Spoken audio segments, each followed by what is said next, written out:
Hello, everyone. This is Jim Daly at Daily Manufacturing. And today I'm going to be talking to you about a probiotic that's new for us and pretty new for everyone, actually. It's a fairly recent addition to the um, probiotics that are available, and it's Akkermansia muciniphila. And I will probably talk as much about probiotics in general and gut bacteria and gut health as I do actually the Akkermansia itself today because it's kind of all tied together. I think everybody would agree that uh, the gut is a really critical part of the body for maintaining health. Now, that's not to say that the liver is not important and the brain's not important and the heart's not important. They are. However, the gut is something you don't really think about as much, but it seems to really affect just about every system in the body and fairly profoundly.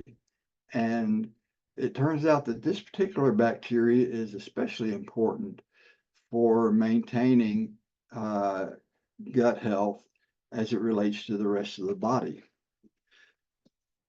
Now, the human digestive system is made up of a number of different organs, and we'll just kind of look at the digestive system in general here. The liver is a critical aspect because it's what makes a lot of enzymes and is a regulatory organ.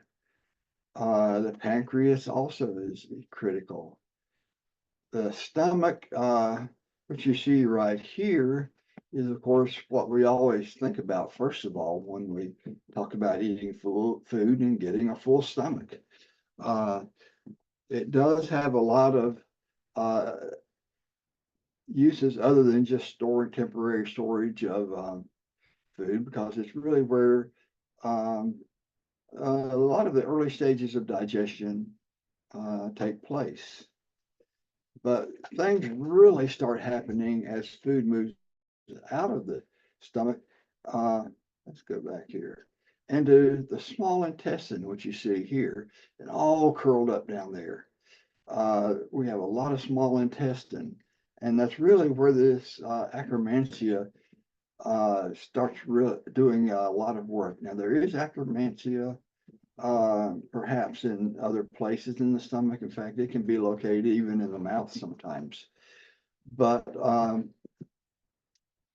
it does its biggest work in the small intestine and in the colon.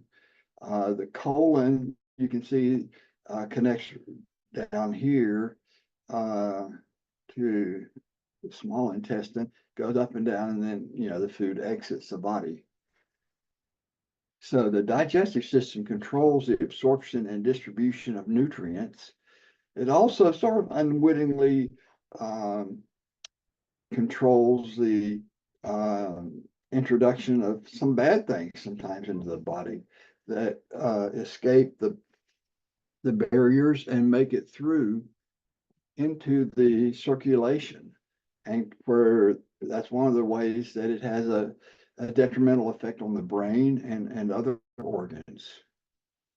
Um,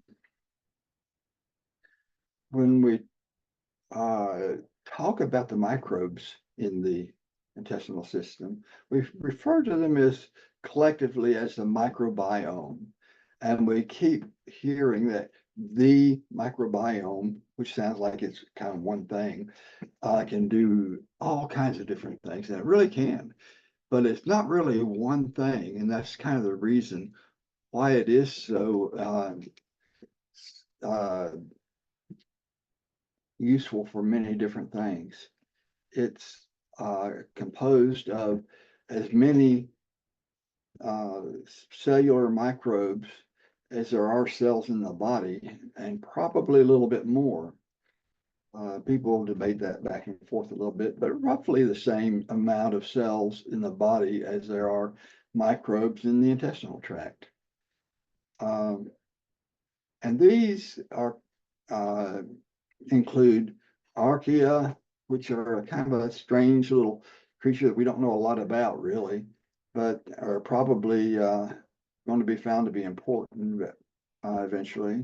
Of course, many different kinds of bacteria and fungi and protozoa and um, viruses, which are not really alive, but are still impact our health, as you all well know.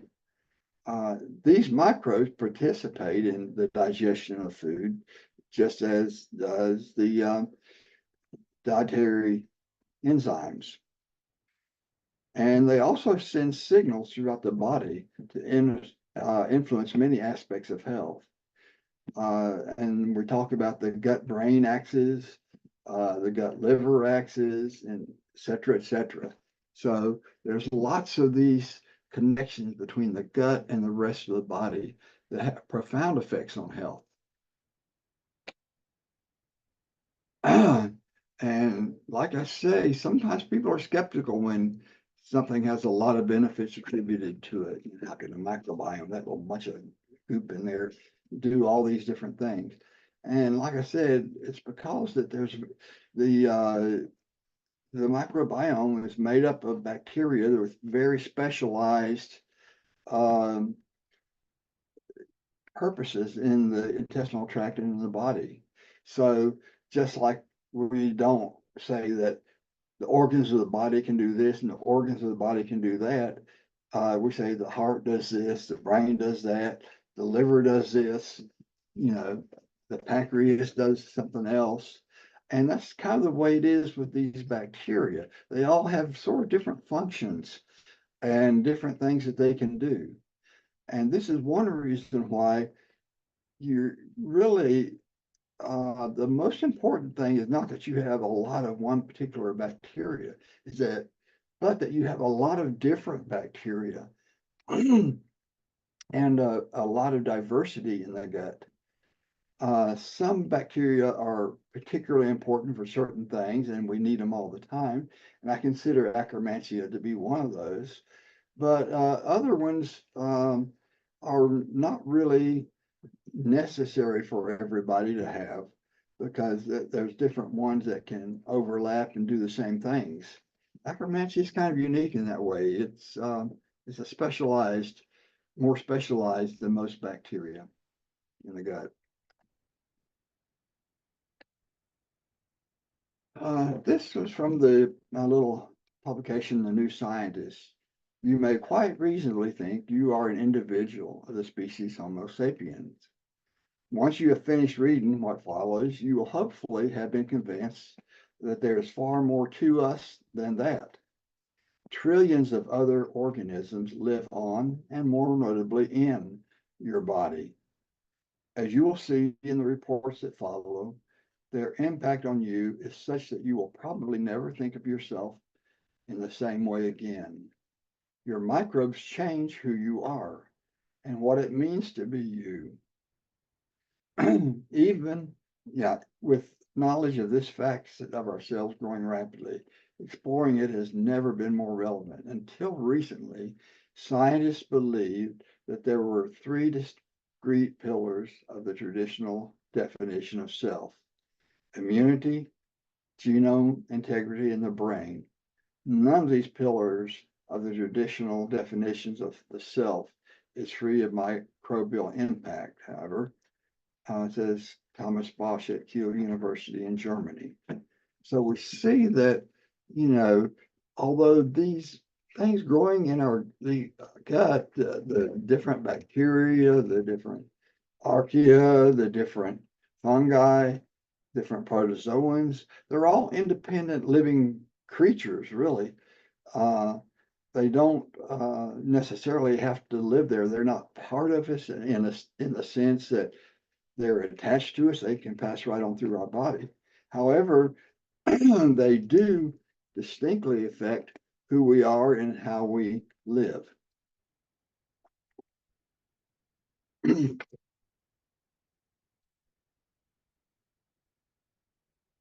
Now, we normally think of the brain as the control center of the body, but the microbes produce many of the same neurotransmitters as the brain, such as Dopamine is produced by gut bacteria, serotonin is, and GABA is. These are all three very important neurotransmitters. About 70% of the immune cells in the body are located in the gut, where they interact with gut microbes. About a third of the human genome seems to be linked to bacterial genes. So you can see that these other systems really are intimately linked with the gut microbiome.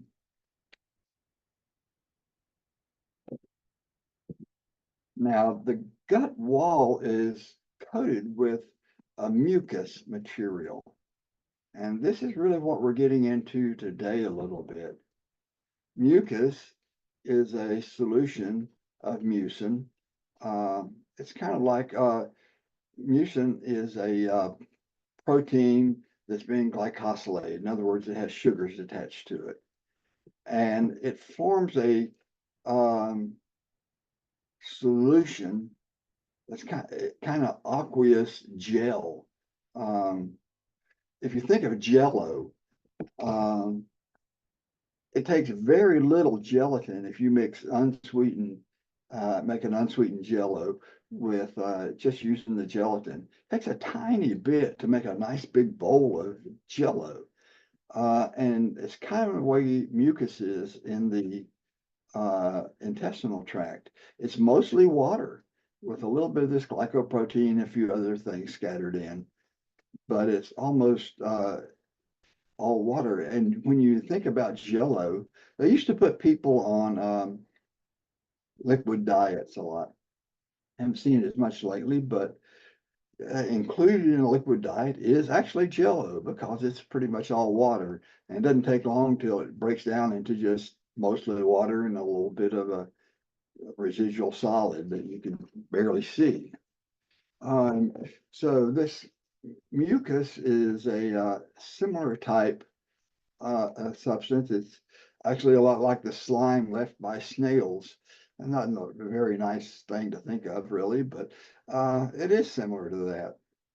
It lines the entire intestinal tract, and actually it lines places like the lungs and other places too. Mucin is constantly being synthesized, secreted, and degraded in the intestinal tract. Now, there are cells, specialized cells called goblet cells, that synthesize and secrete mucin. Mucin is degraded and eliminated by physical degradation and gut bacteria, especially mucin is degraded by, and the mucus is degraded by Akkermansia muciniphila. And you can tell from the name, muciniphila means that it likes mucin. In fact, it can live just on the mucus in the gut. So it's highly specialized. In fact, the paper that I refer to down here, if you want to study more on this, is one. But they refer to Akkermansia muciniphila as a mucus specialist. And that's what it really does. And it's true. It's really a critical aspect of getting that mucin layer. Now let's talk about that mucin layer a little bit more. If you look up here, this is the small intestine. You'll see a little green layer around here, and that's kind of the way it is. It's a coating on the surface of these intestinal villi. And the large intestine is down here. And if you look, this is a lot thicker up here on top. And this crypt is almost, entirely filled up. So you've got two different things, a thin layer on the small intestine and a very thick layer on the large intestine. The reason for that is needs to be a little bit more penetrable up here because you're going to absorb a lot of your nutrients, most of your nutrients in the small intestine. In fact, almost all of them, not quite. So it needs a little bit more easily, make it a little bit more easy for them to transverse across this and to be absorbed.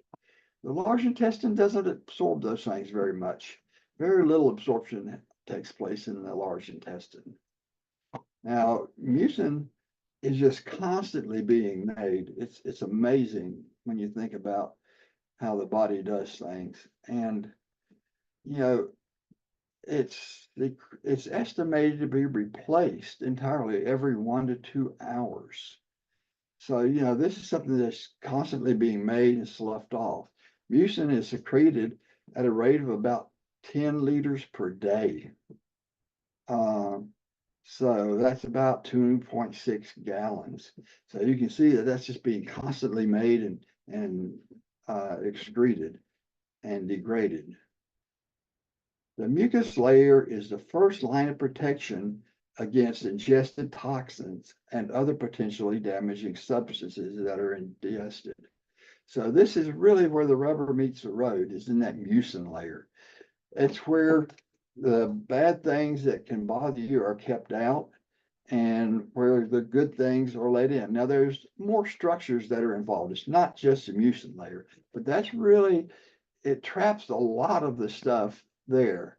Now, you do have, you can see on these walls, little places like this, the colored places.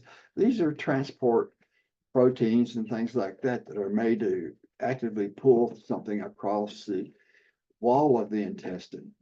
So there are specialized transport proteins to help you absorb a lot of different nutrients.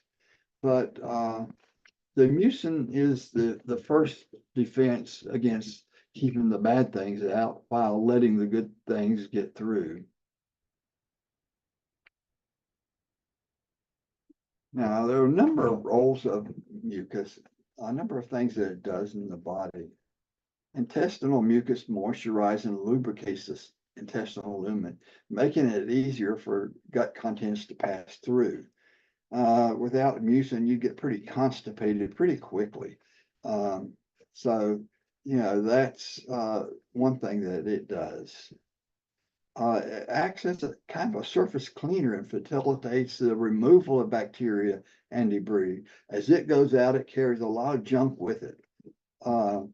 So, it really helps us to keep a nice, clean intestinal tract.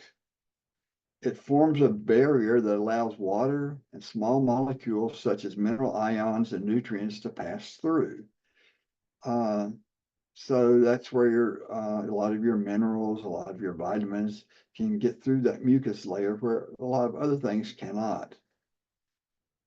It's interesting, and this is something I'd like to know a little bit more about, but mucus interacts with the immune system and to enhance oral tolerance. Now, how that works, I don't know, but as you know, sometimes you can have an allergy to something, and as you consume it and eat it, the immune system in the gut begins to recognize that it's not something bad, that it's something that you get a lot of, and you can develop an oral tolerance to that, and that's basically can be the end of the allergy. That's an area of a fair amount of interest right now that we don't understand real well, but it is something that I hope that one day we get a lot better at utilizing. In the small intestine, mucus protects the epithelium from contact with many substances due to the constant flow of mucus. And let me show you back. Let's go back up here. You see down here, a lot of things can get into here and into these crypts, but they don't really get through here very easily. Not because it's such a thick barrier as like this, it's really not. But up here, there's a lot of secretion going on. So you have a flow of mucus coming up, and it kind of carries everything out. So that's the way that works. So it's one of the protective mechanisms to get rid of a lot of bad things. It kind of pushes it out and lets it keep going. In the colon, it has a little bit different mucus layer. There, it's a thicker layer. It has really two distinct layers. The one closest to the wall of the colon is a thicker, more rigid mucus layer that normally is not very penetrable and makes a pretty good barrier. And then has a regular mucus layer, more like the one in the small intestine over the top of that, which really lets things move through. So that's part of why you just simply don't absorb as much stuff in the colon. Now, mucus layering disease, we'll start talking about that a little bit. Changes to the mucus layer appear to be associated with the development of inflammatory bowel diseases. Uh, this was shown in mice who did not produce MUC2 mucin. Mice who did not produce functional MUC2 in another study developed very severe colitis. Besides the diseases of the colon and intestinal tract, some pathogenic bacteria can degrade mucin, allowing them access to the intestinal lining. So some bacteria can get around that. Vibrio cholerae is one of them, and cholera is a very nasty disease. But there's a number of other diseases too. So mucin, when it's working well, really does protect us against inflammatory bowel diseases, both irritable bowel syndrome, probably, but definitely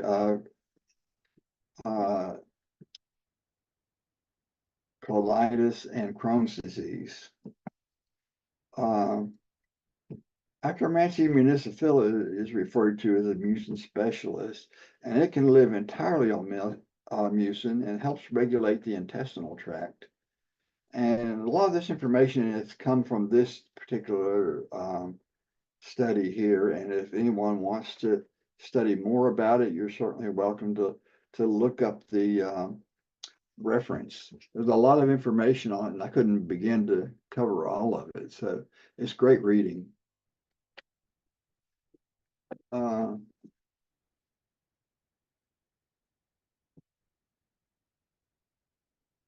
It's kind of strange, even though Akkermansia muciniphila helps degrade mucins, its supplementation has actually been shown to help restore the mucus layer when it's missing. That just seems counterintuitive, and it is sort of counterintuitive. But as it turns out, the Akkermansia, when it was supplemented to animals, it increased the number of mucin secreting goblet cells, as well as it increased the production of some antibiotic proteins. So it can, has a signaling effect beyond just there to eat the mucins. And although the methods of how it regulates the mucus layer are not completely understood, it's certainly more than something that just eats mucin. Now,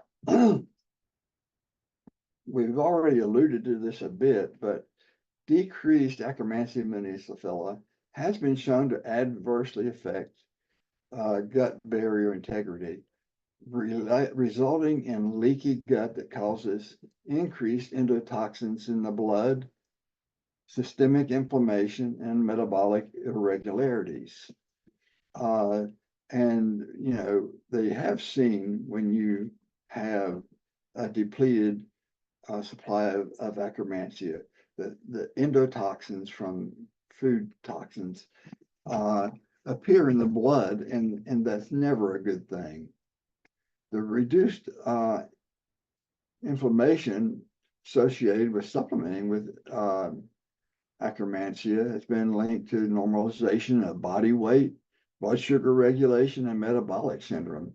So it really covers a lot of areas Probably, you know, now these are not things that we can say, take Akkermansia for your blood sugar regulation if you're diabetic.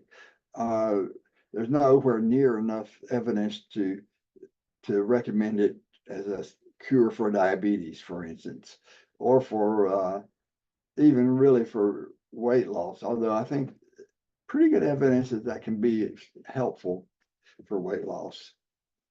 It's been shown to have neurological benefits, especially against depression, which is a major neurological disorder in people these days.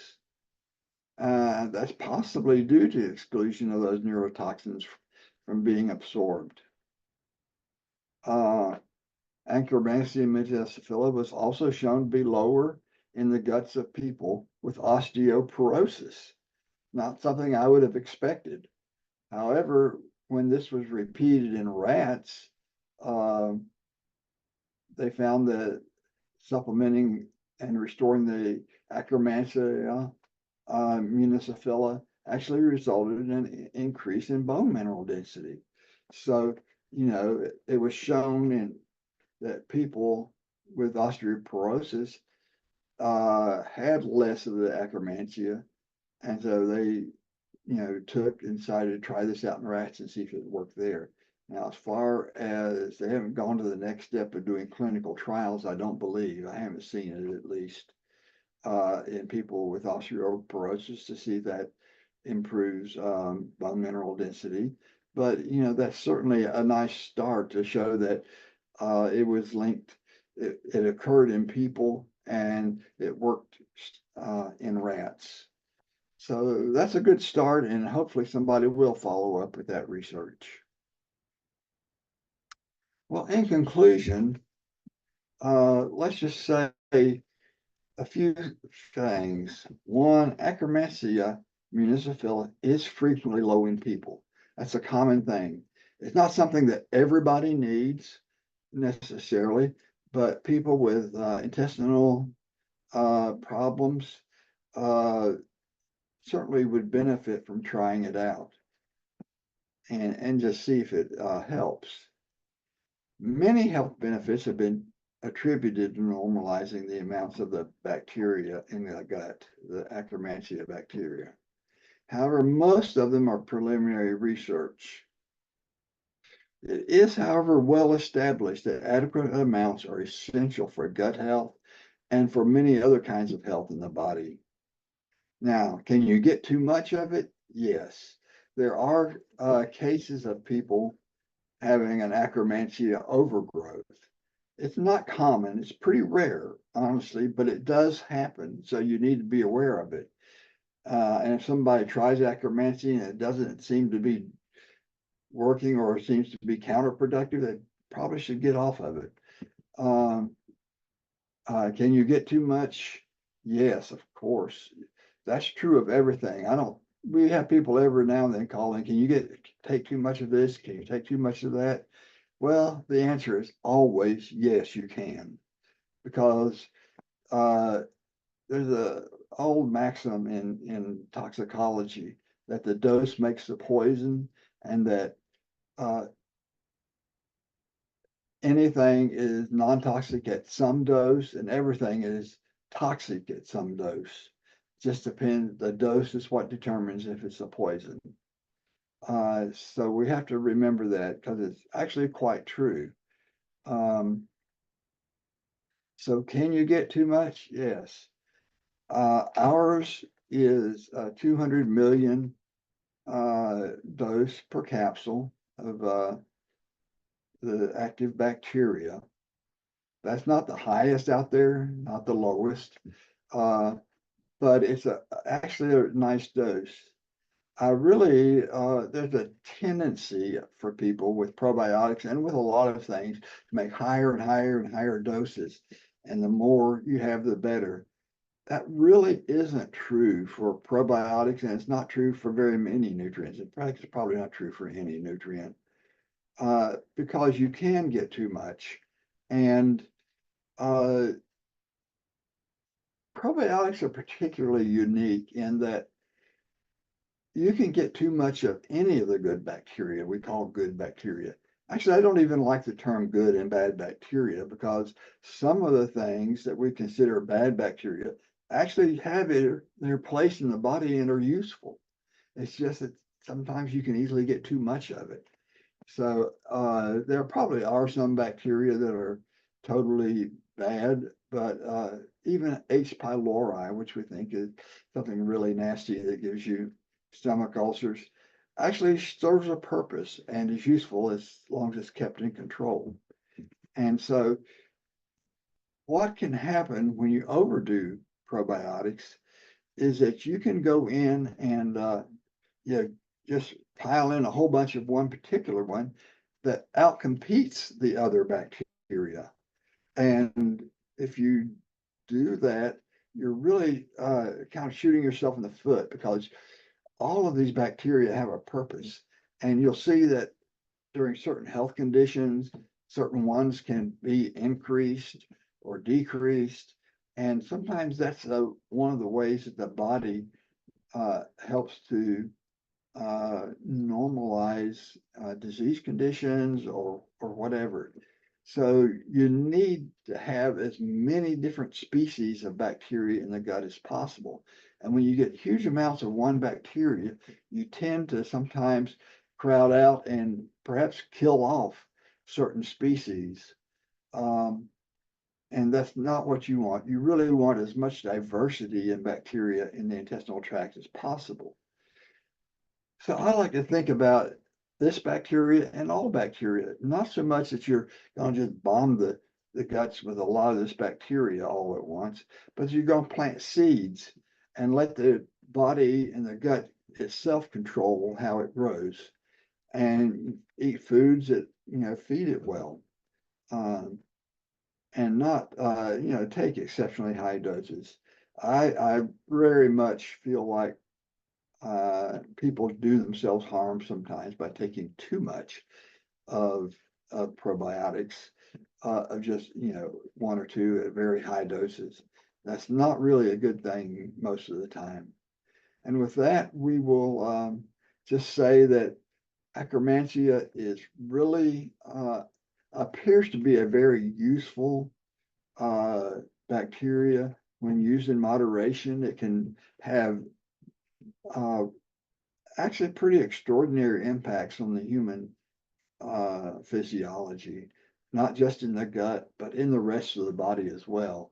And there's a great body of evidence that's accumulating to support that.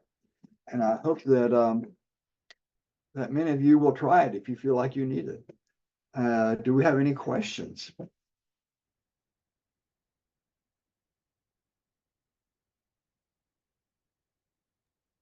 Well, I'm a little bit confused about how you can intelligently have the right um, bacteria in the amount that, I mean, would that not come along with a balanced diet or different? I mean, where does the Akkermansia come from? Where does it come from? Well, Yeah.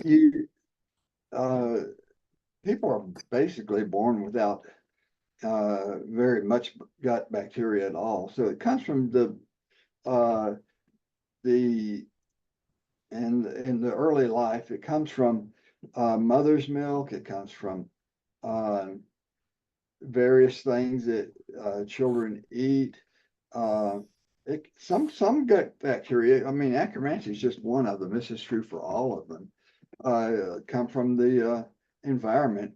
You think that kids are going to kill themselves by uh, sticking dirty things in their mouth, but actually, a lot of times they get good bacteria that are that way, and they usually live through it. So, um, it comes originally from a lot of different places, and So that's what is all calling gut what bacteria. is causing the imbalance? I mean, how do you keep yourself balanced with the right bacteria, and how do you know whether you're getting too much or too little?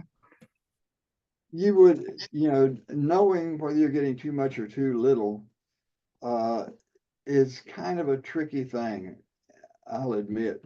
That's why I recommend kind of taking, very moderate doses of it and allowing the body to kind of self-regulate on that. But your people's diets, well, we all know that using antibiotics kills a lot of gut bacteria. Sometimes they're restored after the antibiotics, sometimes they're not.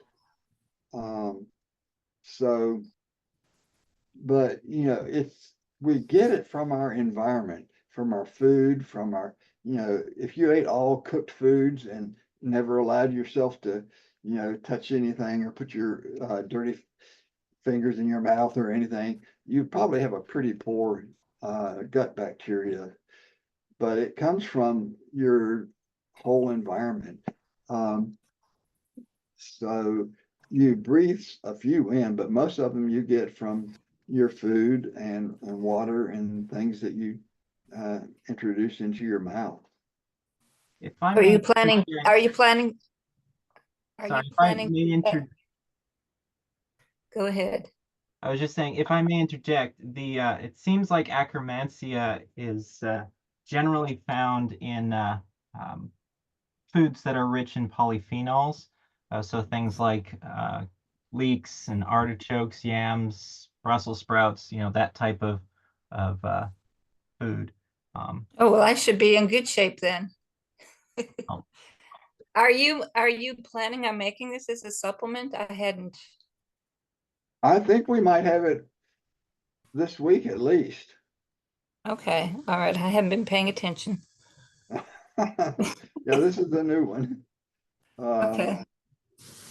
And yeah, it's obviously you don't get it from cooked foods usually, but interesting, sometimes these Akkermansia has been able to have some benefits when it's been heat killed, just its properties, things that it produces, and that's what they call a postbiotic.